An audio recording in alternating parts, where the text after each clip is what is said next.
God's or the adversary's entitlement over the soul is determined by the person himself.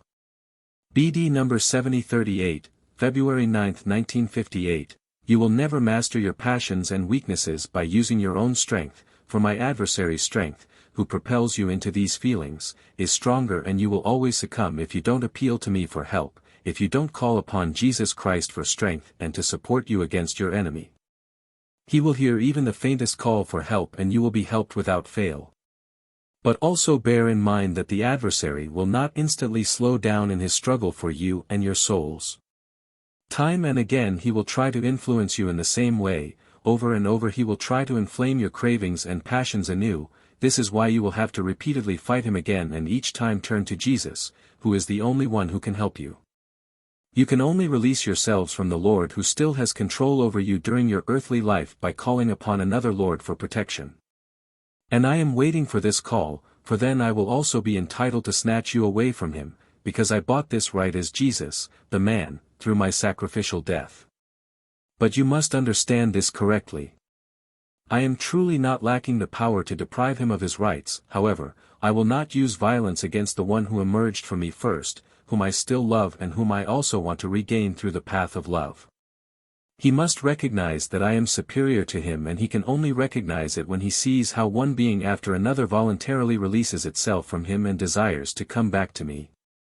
I will not force any of his followers in this way. I will not deny my adversary his rights, because his adherents once acknowledged him voluntarily as Lord, and I will only use my entitlement for the being if it calls upon me in Jesus Christ and through its call once again recognizes and acknowledges me as its Lord.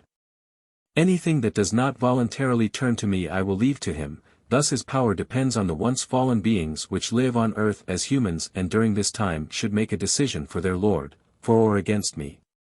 For this reason my adversary will use all his influence during this time to tie you to himself, to disclose all your bad qualities, to awaken all craving and to develop anti-divine sentiments in you.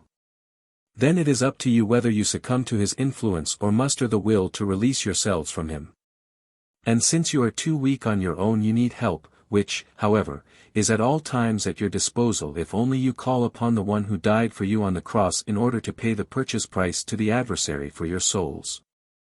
Therefore, because of my death on the cross, force is no longer exerted when I liberate you from him. I am merely perfectly entitled to fight for your souls as well, to help you if you ask me for it.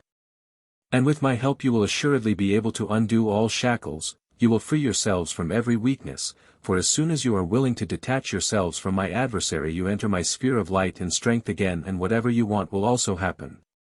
But it will not be a one-off battle, for time and again my adversary will try to pull you back into the abyss.